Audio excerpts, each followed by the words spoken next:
Welcome back and welcome for the newcomers here. So this is the second session of the Smart Mobility Summit in the Industry City. So the title of this session is going to be talking about UAV, so drones, and also how we're going to go, are we ready to scale? My name is Barbara Pareglio. I'm the Smart Mobility Lead in GSMA. So I'm going to moderate these sessions with all my speakers. So I'm just going to give you a brief introduction of the agenda, and then we will start immediately. So we're going to have, first one, a presentation. So Peter will talk about a little bit what they're doing in AT&T. And then we will go to a panel. So we have a very interesting panelists. I will introduce them then once we go to the panel. So this will be a very interesting discussions where we talk about the new areas. So I hope you're all interested in what is happening in this space. And I would just say keep watching and keep working on this area. But we're not wasting any more time. So what I want to do, I want to introduce Peter Musgrove, which has been actually working in this drone area for quite a long time. Is also one of our members of the SCJA board. I know maybe for you, if you don't know, SCJA is a group that we have in cooperation with another organization in GSMA.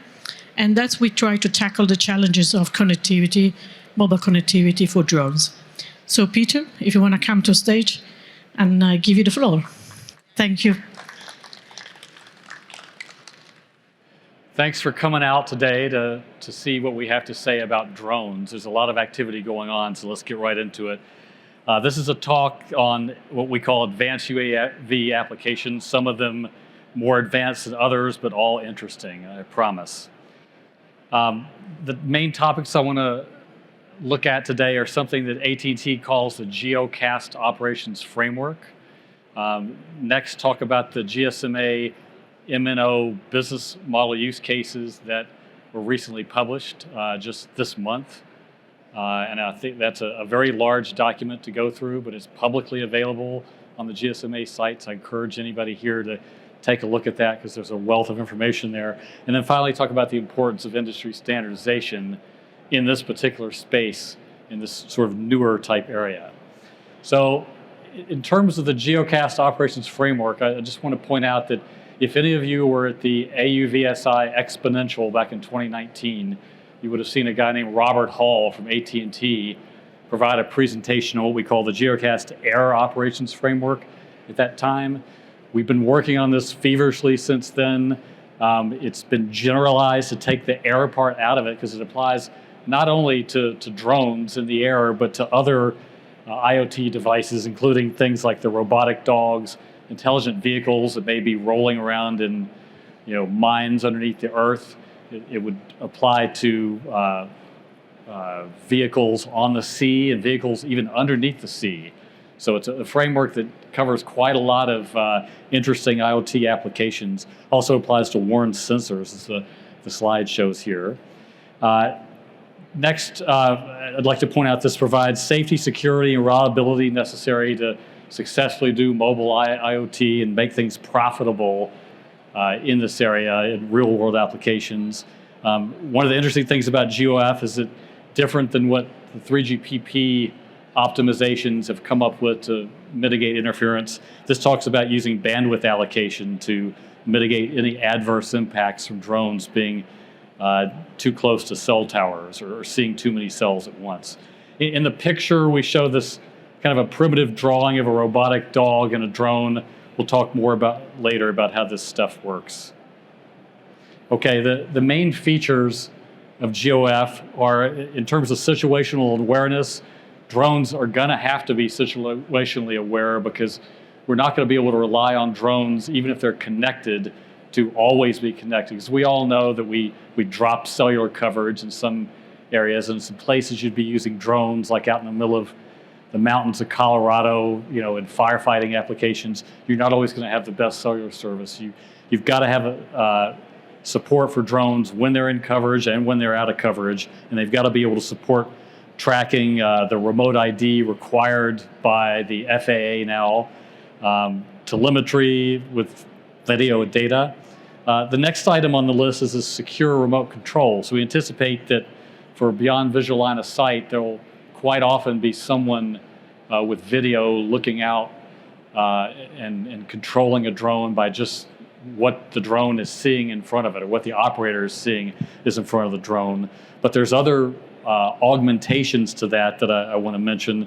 There's zone restrictions, collision avoidance, and what we call contingency behavior. So this is when you're in a situation, whether or not you have cellular coverage around a drone as it's flying a mission, you need to be able to detect other drones around you. And what's the best way to do that? There's all kinds of real-world examples now using all kinds of sensors, radar applications, video imagery, other things that can be used to make sure that you can stay out of zones you're not supposed to be in and avoid other drones and collisions with other objects, not just other drones, certainly. In terms of environmental awareness, another feature of GOF is that we support what we call zone awareness, terrain properties, weather, and of course cellular coverage in whatever corridor you happen to be flying.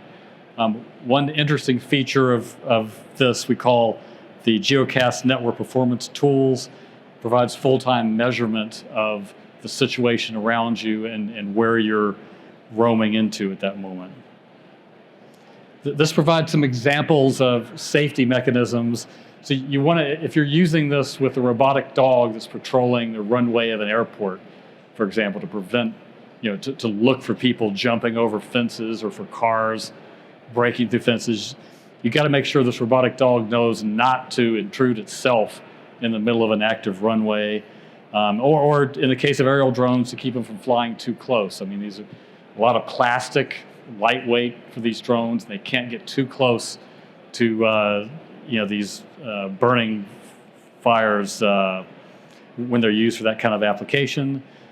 Safe altitude management. Obviously, there are going to be restrictions on where drones can fly. They may be limited to 400 feet, 500 feet, whatever the FAA regulations come out with. We see their BLVOS regulations come out, hopefully next year. Drones will have to know where they're at to manage their altitude. For collision avoidance, another example is a robotic dog needs to cross a road without getting hit. That's a good practical example. Drone-to-drone collision avoidance I've already mentioned. In terms of detect and avoid, you can use sensors like today, radar, ADS-B, in or out. In the future, sonar, LiDAR, and some other technologies that are being worked. GOF system supports a unified track threat database and an algorithm for avoidance, and I'm going to talk about that on one of the next slides. And these other items are kind of bread and butter things. Security, certainly a secure command language for any command and control you're going to be doing remotely with these drones. And then an end-to-end encrypted streams using whatever's appropriate for the amount of data you need to send across.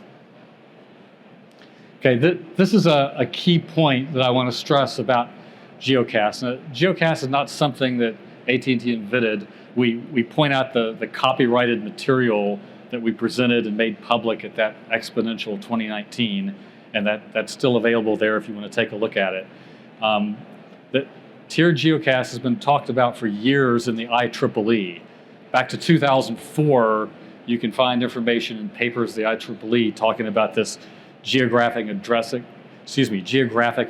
concept, which is very interesting, very useful for a drone application.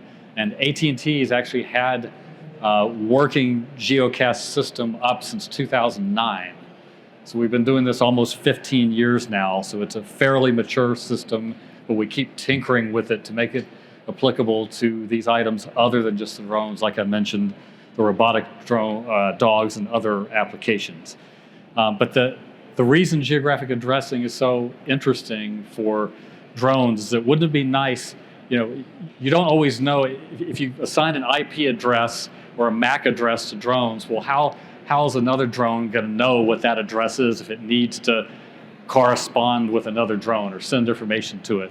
So obviously, if we had a way to address packets not by an IP address or these other common addresses, but instead to a geographic area, So a point in space, X, Y, Z, and within 500 feet, a mile, whatever you want to set your system up to be, would it be nice to be able to send packets about your drone's current location and heading to all the drones in that area or all the robotic vehicles or IoT devices in that area? Wouldn't that be a nice communication mechanism to assist with the problems that we talked about earlier with collision avoidance and such?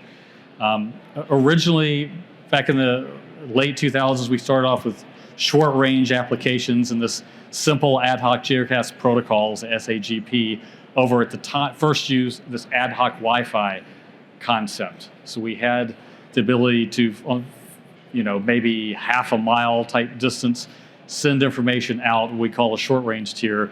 But for longer range tiers, we could use any cellular connection, get access to the internet, and send something to what we're calling here a geo-router server that would keep track of where drones are. In the future, for the longer distance range, we can use 5G, we can even use satellite, sort of backup situations. And in the future, for short range, we could use ADS-B in or out, we could use DSRC from the V to X landscape that many of you probably heard about. We could also add PC5 now to the short-term list. So the same PC5 that's used for cellular V to X, why not also use that in the drone space to let the drones broadcast using cellular, which should give longer range than either the Wi-Fi or Bluetooth technologies that are being used by drone manufacturers right now to try to comply with the FAA's remote ID broadcast rule, which, by the way, was supposed to be implemented September 16th for all drone operators this year. So that's exceedingly recent. Now that's been moved out another 6 months to March 16th of 2024 because of supply chain issues of people being able to get the remote ID broadcast modules, find them easily in stores. So it'll be interesting when cellular can be added to some of the 3GPP standards that I'll talk to you about in just a minute. When that's added, it will add another technology which we feel is very useful to this list. Bridging rules, there's the ideas of being able to relay between tiers, so you don't need to know what kind of technology another drone is using. You can communicate with them using this tiered geocast on a number of different technologies. We have the ability to securely sign packets. Every packet will be traceable to its sender, and for security reasons, for people sending out fake geocast messages, you'd know if they're not signed properly, you just ignore them and move on with your mission.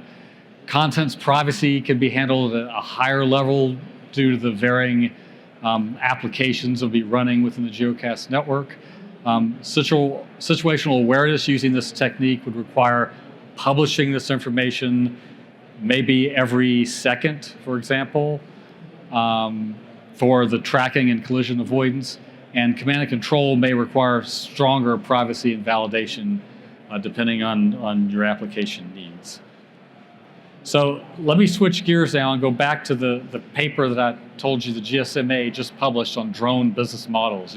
Everybody's looking for how do you get an edge in the business with drones. There's been some companies very successful with drones and some others trying to find the next best thing to make it a profitable opportunity. Well, the GSMA has extended some serious resources to put together a paper, and they've got a list of what I have on the left and on the right are all the use cases they provide in the paper. They're very detailed, have a lot of good examples in the paper, so I'd encourage you to look at it. Today with GeoF, AT&T believes we can support the items in green on the left. Most of those are self-explanatory, and they're certainly in that paper. On the right-hand side, we think these are excellent future opportunities to combine for all operators, whether they're using GeoF or not. And so I strongly encourage people to go look at that paper for good opportunities. Okay, a plug-in for standards, which is the area that I work in. So releases 15, 16, 17, and 18, and now 19 that's starting to be worked. They all have material in them about drones. I've just picked out my two sort of favorite releases that I think have the most bang for your buck in what we're doing and trying to support drones. I think release 15 has this concept of an aerial subscription indicator.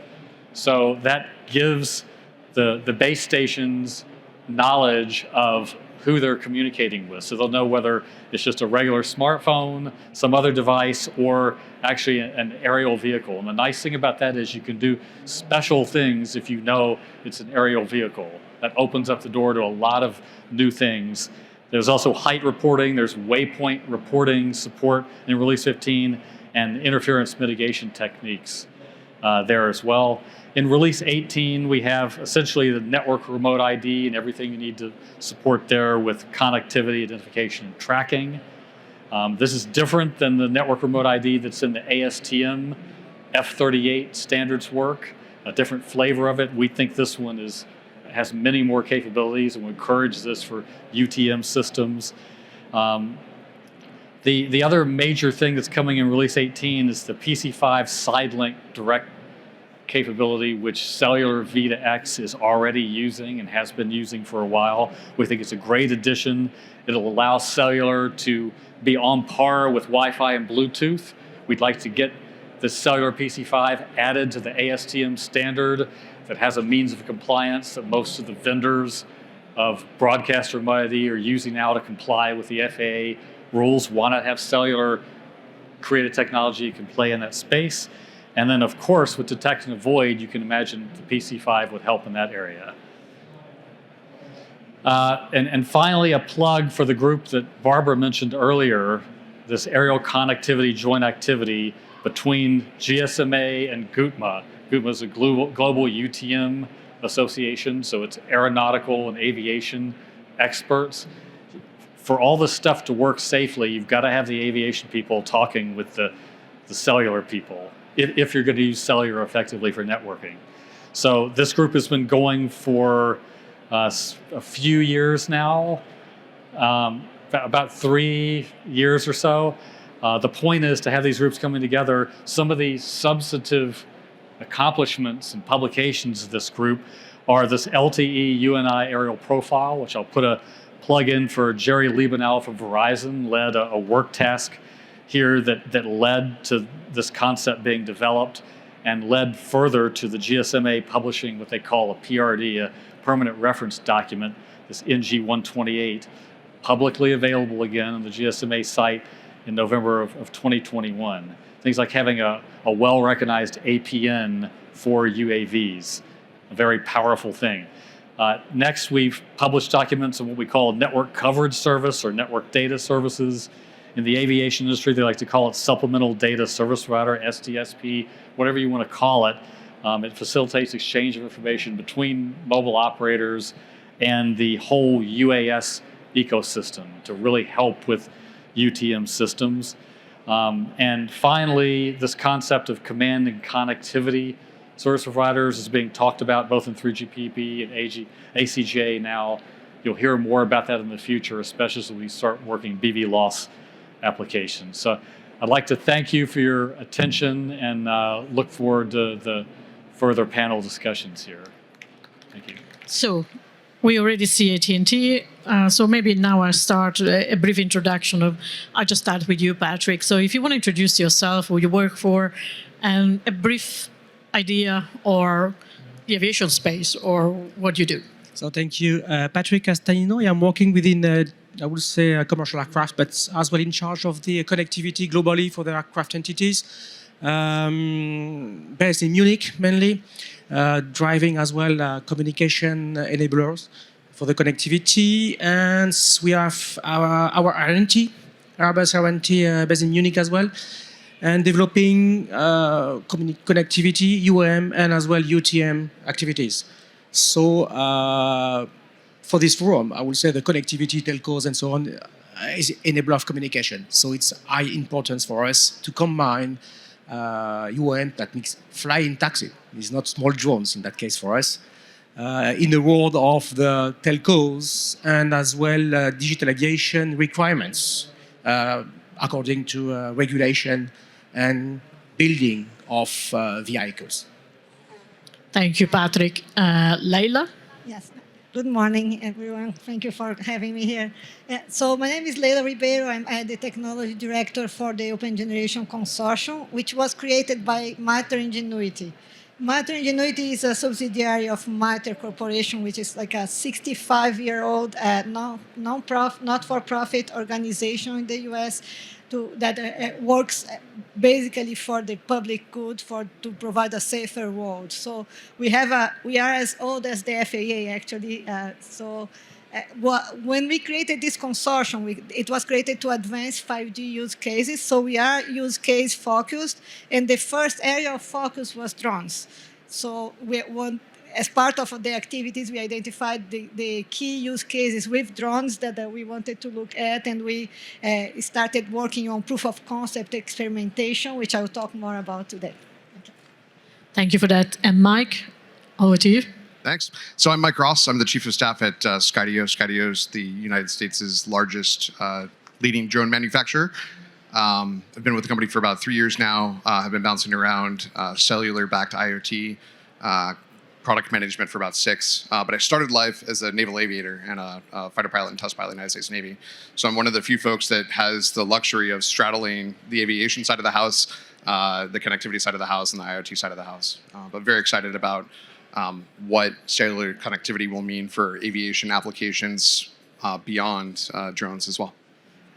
Thank you for that. And indeed, maybe I can just ask, most of you are from aviation or from telco? Who's from telco?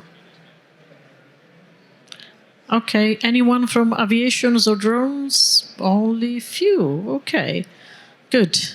So maybe just to begin, so try to, have the intersection of these two worlds. And it's a question to all of you. So what do you see services from the mobile industry being beneficial in this space? I can start from you, maybe. How do you see, what services you believe we can provide? Well, right now, I mentioned what we're looking at with this Geocast operations framework. Give you some examples. If you notice, we think that there's a lot of, obviously, government-type services, talking about robotic dogs, these kind of things. Not just used in the airport example, but people have talked about using them to go into like the school shooting kind of scenarios. If you can open the door and let a robotic dog in, search for where they see or hear shots, you can just imagine in that scenario, governments are very interested in these as sort of first responder applications in a lot of cases. So the government, the military is interested in these kind of services. But we think that the general public can be interested as well, especially, we're having to wait and see what the FAA's BLVOS regulations look like. As I mentioned earlier, when you get network remote ID as being allowed as it is now, it's not required now, but it's technically still allowed, we think that can open up a lot in terms of helping BLVOS, helping work with the UTM and USS ecosystems. So we think there's a lot of work to do there that will benefit the average, everyday drone operator in the public. Okay, Patrick, or yeah. Yeah, so we have been focusing on services, pretty much along the lines of what Peter described. We have been focusing on enabling BLVOS use cases, in particular for BLVOS, looking at the C2, the command and control over the cellular network, the DAA component, and also the video streaming to support BLVOS. For instance, even if you are doing BLVOS on an autonomous mode, if you need to maneuver or if you need to have an intervention, you need to have the ability with video streaming as well. So we have been looking at this as proof of concept. And on the payload side, we have experimented with the video streaming for inspection, infrastructure inspection, the reliability, the throughput, what are the performance KPIs that we can get there, and what we can do at the network edge to support advanced services on that. Thank you for that. And then you have the other side, exactly. So, yeah, so I maybe have a little bit of a different perspective than most here. I'm actually less concerned about the universal traffic management, the UTM side of the house. We're not at a point of scale yet where there are so many, low altitude vehicles that we're conflicting with each other. That will happen, but it's several years down the road. My biggest constraint right now is throughput for video streaming. So Skydio vehicles have the ability to send multiple 1080p streams in parallel with each other, and the ability to get that backhaul from the vehicle up to the cloud and then to be able to multiplex it out to our users is really the long pole in the tent for us right now. So access to high throughput connections with low latency, ideally leveraging the full capabilities of the MNO networks, really is what we're pushing for. And that's complex, right? We see more sectors than the network was designed for. And so there's a lot of apprehension around how to mitigate those types of effects on the network. But I think we're starting to get to a place where many carriers are realizing that these set of applications are coming, and they're starting to work through, exactly as you articulated, how do we mitigate some of those effects in the network to make sure that these types of applications happen. The last thing that I'll add is I think this starts in the very low altitude regime first. It doesn't happen at 400 feet. It doesn't happen at 2,000 feet. It happens at 50 feet, right? It happens at rooftop level. And so from that perspective, when you look at overall risk to the network, it actually looks very similar to terrestrial devices, as opposed to thinking about these as airborne devices.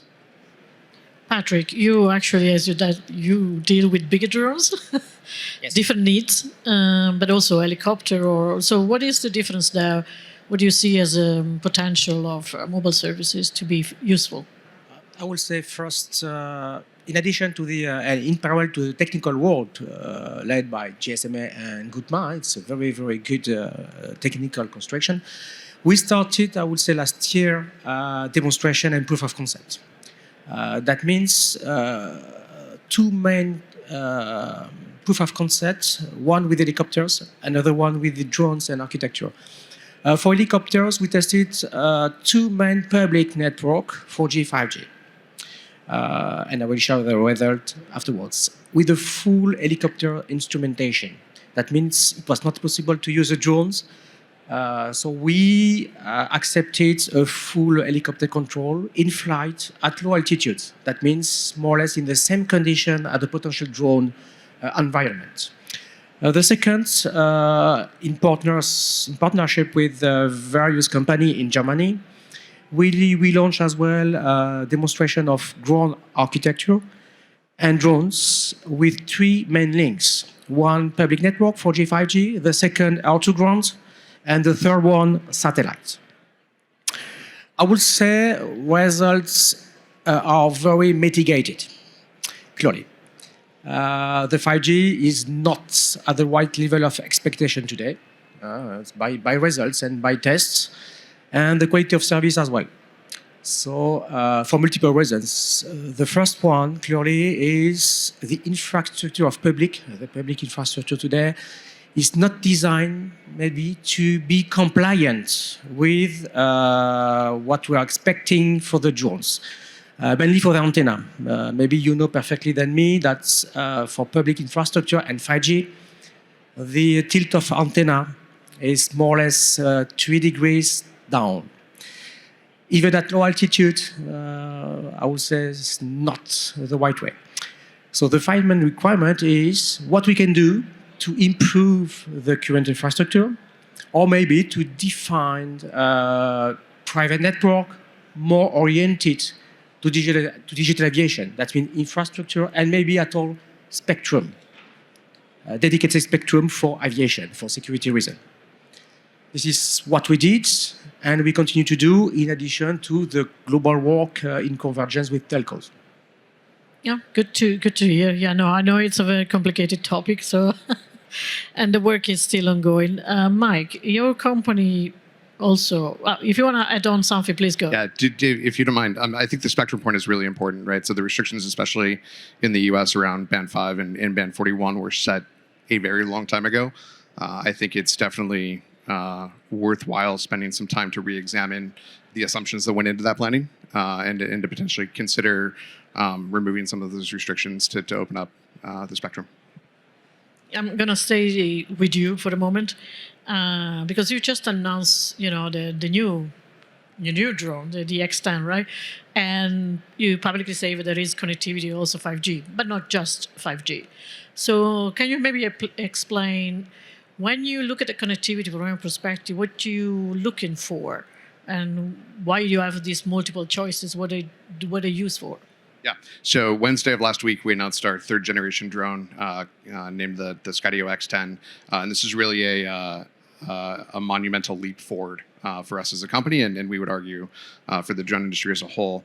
From a connectivity standpoint, we really want to meet our customers where they are. So we've tried to design a modular approach where we can leverage the intrinsics of the user's environment.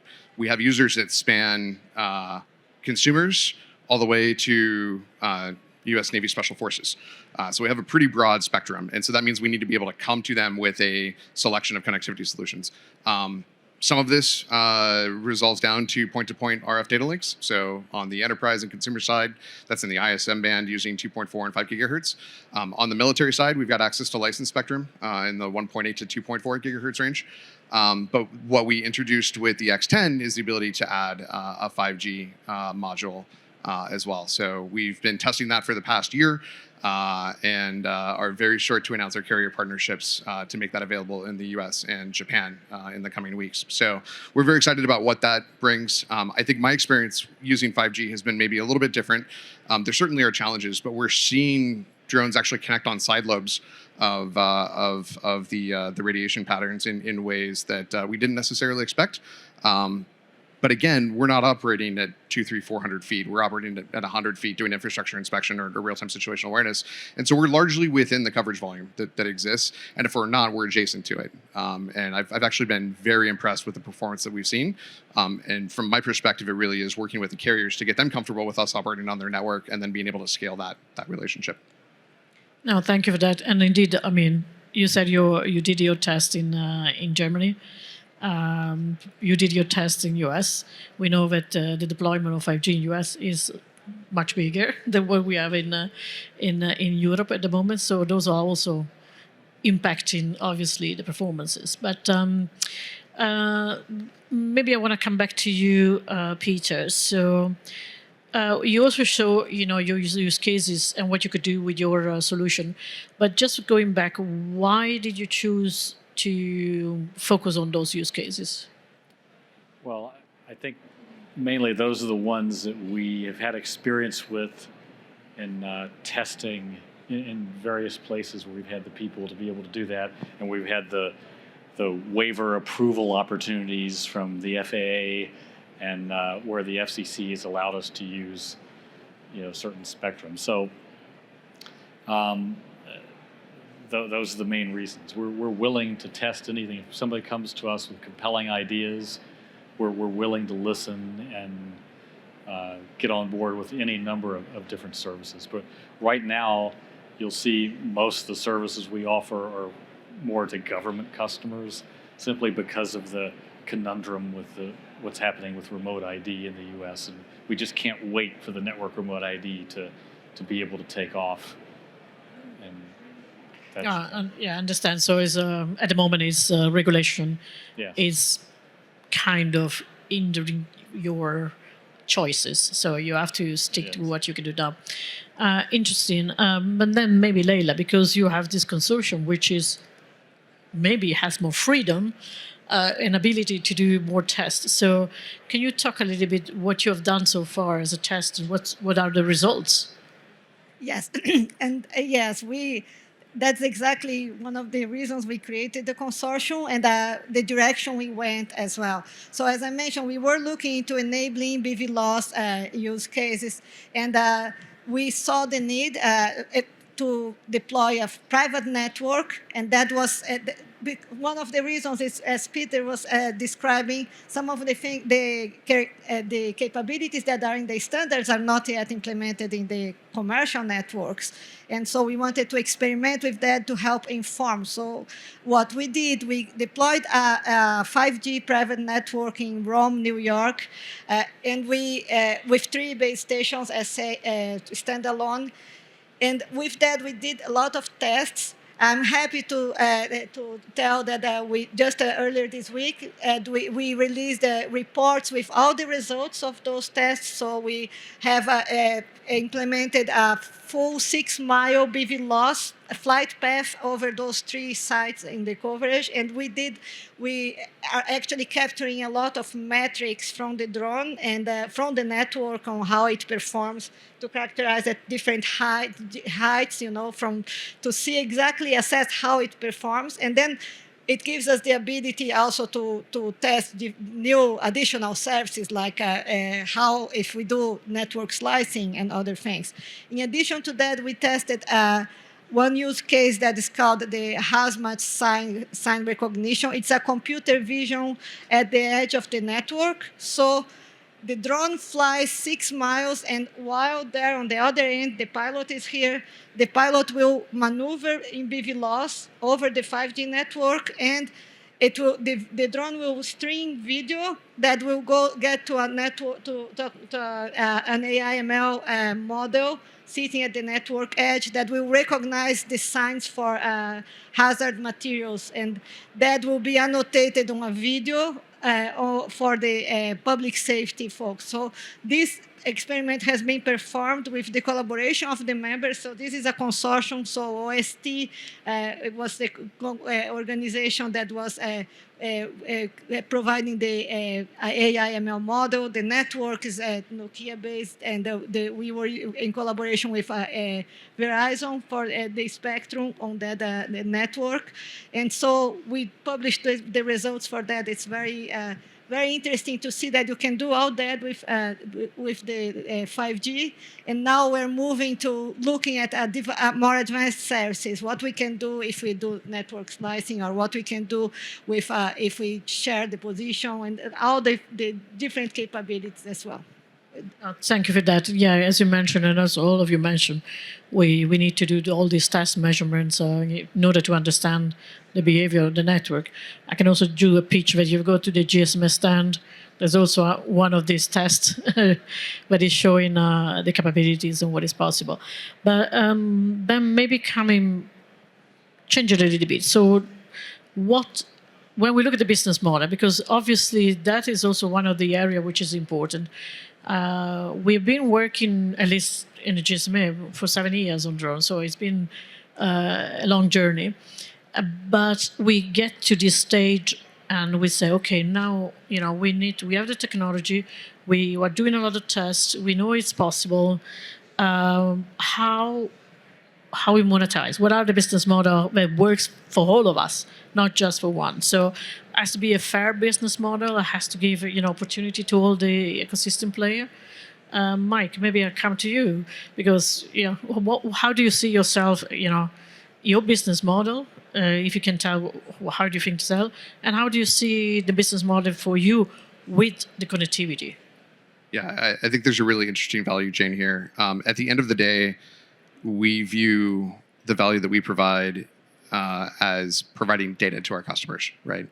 Our customers are flying drones because they have a question that they want to answer. That might be a real-time situational awareness question. It might be, what is the current state of my infrastructure question?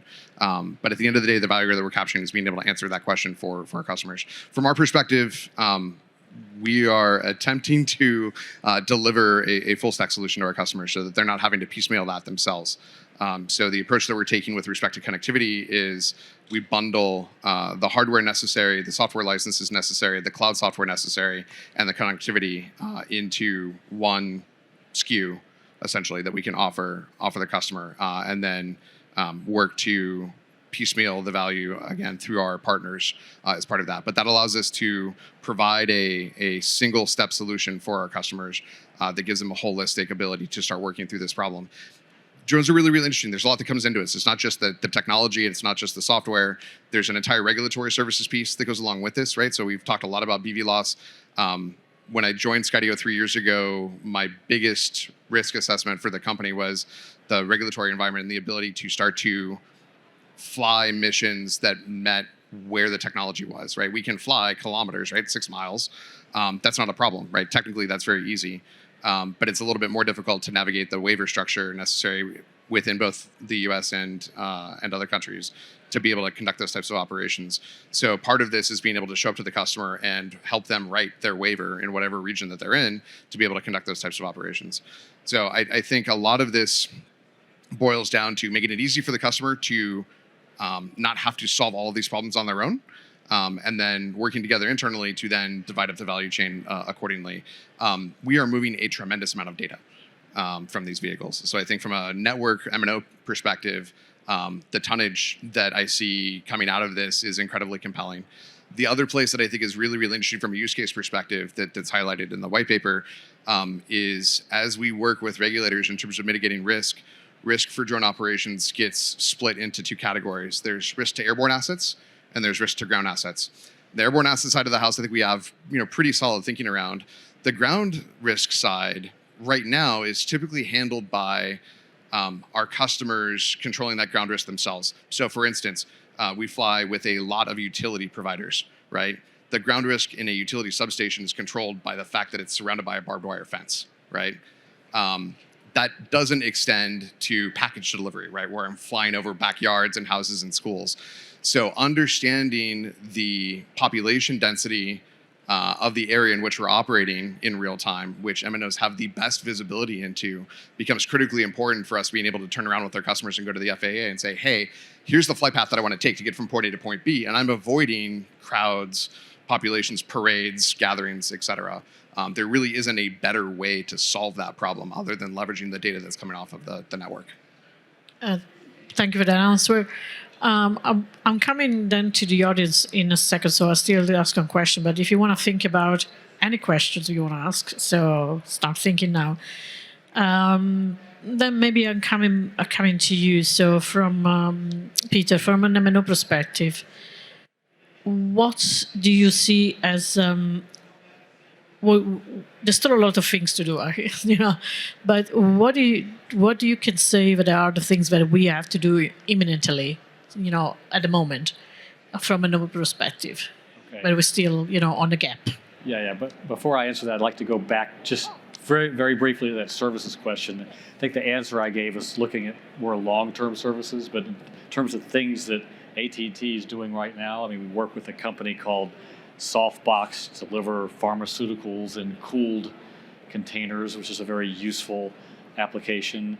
And we've of course, used drones to do inspections for cell towers and our long lines telecom infrastructure. We own that stuff, and so it's very valuable for us to use it for that. Can you imagine sending people up telephone poles over, 200, 300 miles?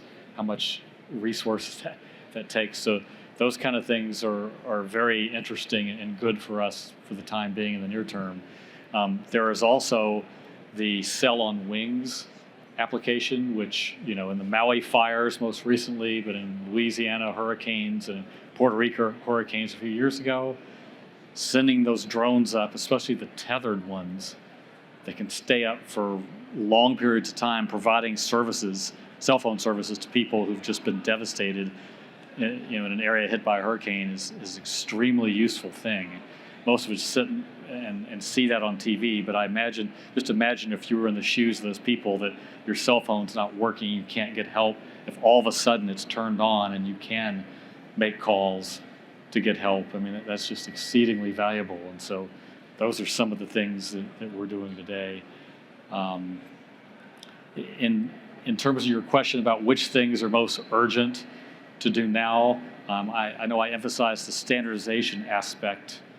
I think trying to work with the aviation industry and with vendors of drones to understand what is possible if they have a cellular connection moving forward. What is possible if you get things working correctly, have a better experience of what Patrick mentioned, what was happening with 5G in Germany. If we could solve those problems, whether it involves some kind of up-tilting antennas or not, whether it involves roaming perhaps onto some private networks in some areas where maybe the commercial network is not as good as in other areas, all those things should be on the table for discussions. But I think discussions with aviation folks, with regulators, and standardization as many key areas as we can get is critical. And I encourage people here, if you want to get involved in that, the ACJA is a good place to do that. If you're not a GSMA member, we should look for ways to find a way to let you in.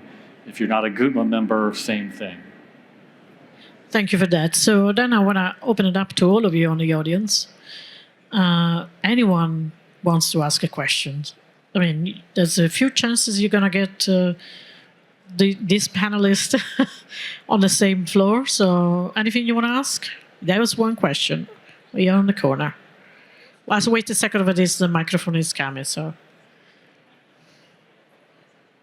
My question is two parts. One is, in the US, when do you expect BLVOS would become widely adopted under the FAA? I know there's some talk about like August of next year being a one step forward. That's one question. The second is, given the competing technologies for BLVOS, including ground-based systems, and some of the other vendors having inbuilt drone capabilities to do that.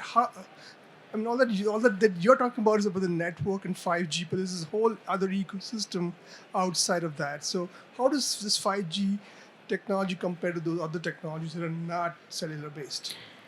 Yes, so I believe, one question, I'll probably have to come to you, Mike, for the BLVOS. I mean, I know that you're already flying BLVOS, so... Yep.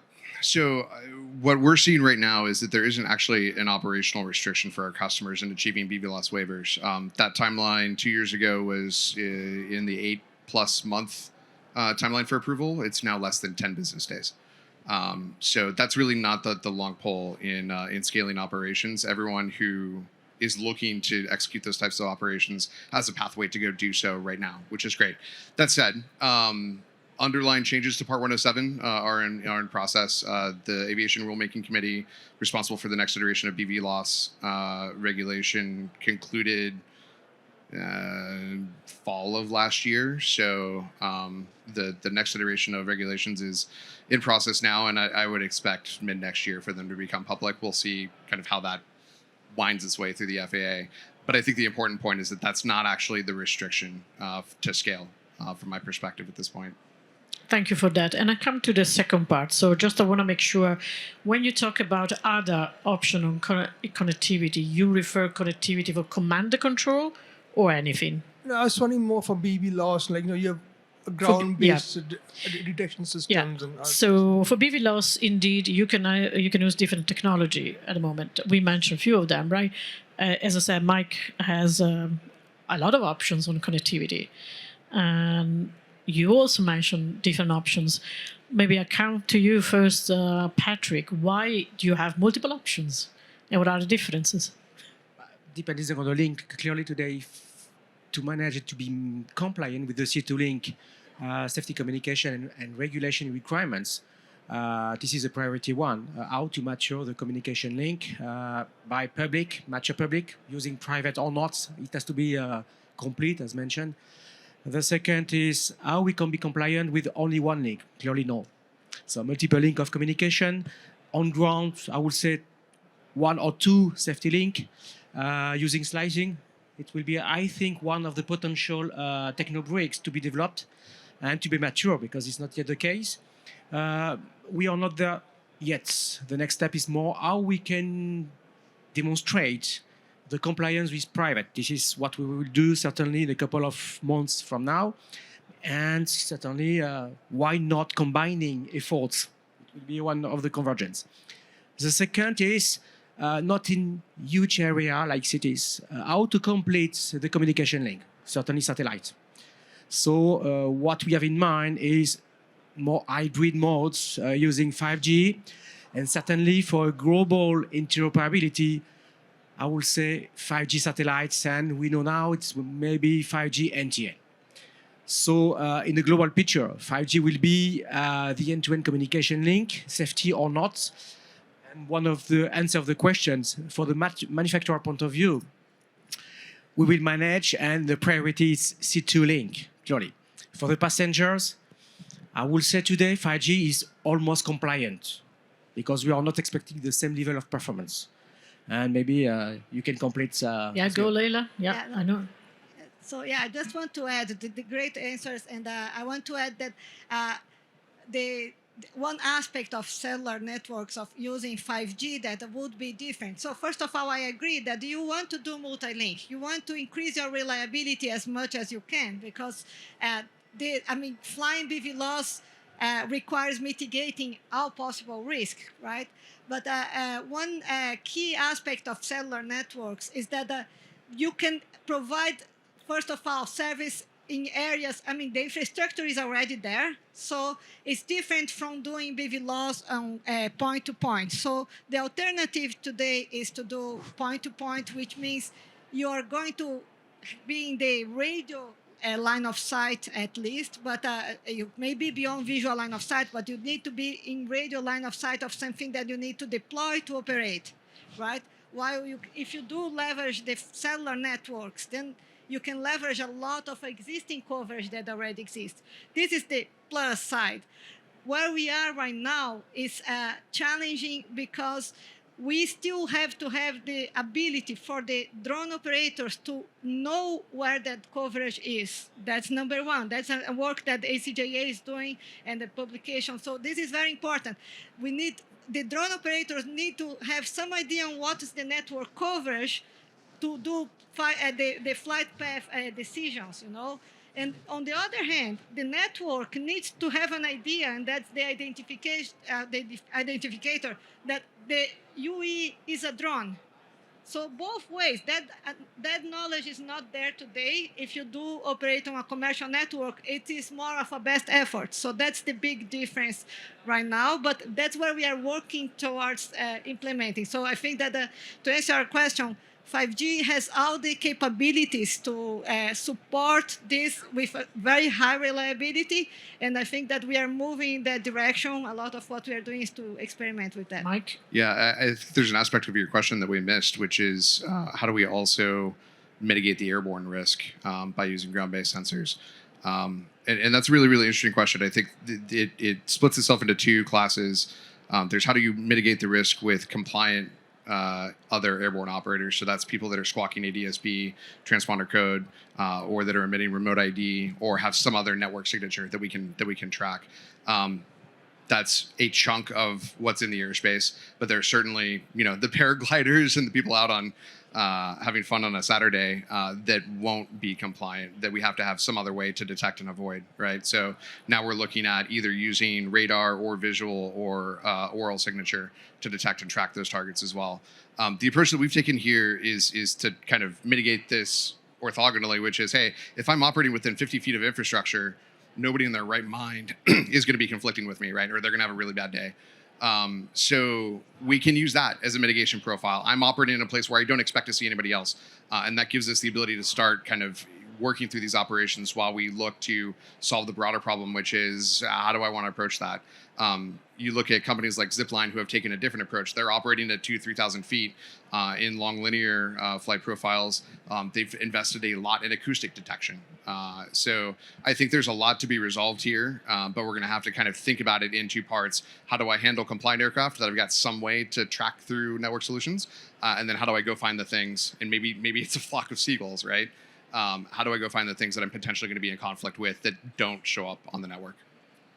Thank you for that. And also been discussing this topic for a long time. I would say if you are a drone operator, do not rely, even if I'm coming from a telco, I said do not rely to one single link, depending where are you operating.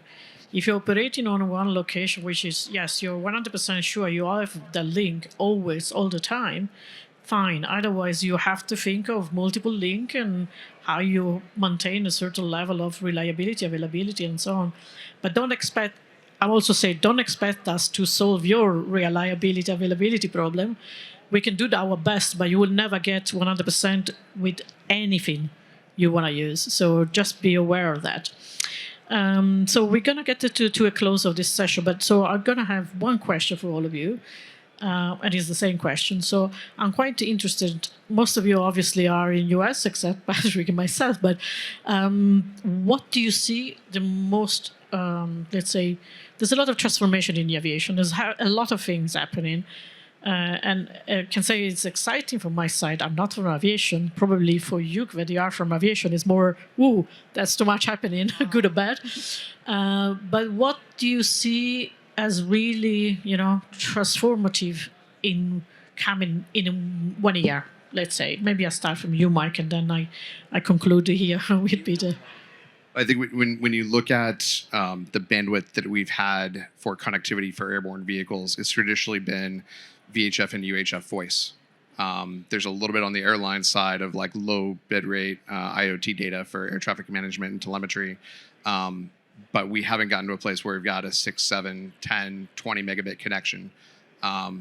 I think we're coming there, and I think we're coming there in the next year. And I think that's going to be transformative for what we can do both in the UAS space, but in aviation broadly as well with these technologies. Okay, Leila, from your perspective. Yeah, I see. I think that there is a lot more coming on the capabilities that can be supported through the cellular technologies, and that includes one that I didn't mention before, which is the side link. The fact that the ability for the drones to talk to each other, which will, enhance a lot of the capabilities for collision avoidance, detection, and avoidance. We have performed one experiment that we also published on that, where we actually installed the CV2X modems on the drones, and we did that. So I think that the DAA detect and avoid capabilities is one of the aspects, and the other is the services, all the APIs that the MNOs are about to start offering. They will create much more flexibility to get to some more guarantees than what we can get today in terms of the drone operation. So I see that coming very soon. Thank you for that. Patrick? So from Airbus perspective as manufacturer, the priority is how we can grant spectrum, clearly. And you know perfectly why. So our global efforts to go in that direction will be very appreciated, not only for the manufacturer, but globally. The second way, by combined efforts, started at GUDMA and GSMA. I think we can continue. It's a very, very great project, and we need to combine and converge. And I'm pretty convinced that in the coming, not weeks, but years, we will achieve globally what we are doing today. Drones, manufacturer, and I would say C2-link communication, at least in addition to the global connectivity. Thank you for that. On your side? For me to continue beating the drum of getting those BVLOS regulations out from the FAA, hopefully by next year we'll have those. That'll open up a lot of opportunities. But I'd like to mention another one related to the gentleman's question earlier. We heard Patrick mention about NTN, the non-terrestrial networks, and perhaps using that as backup.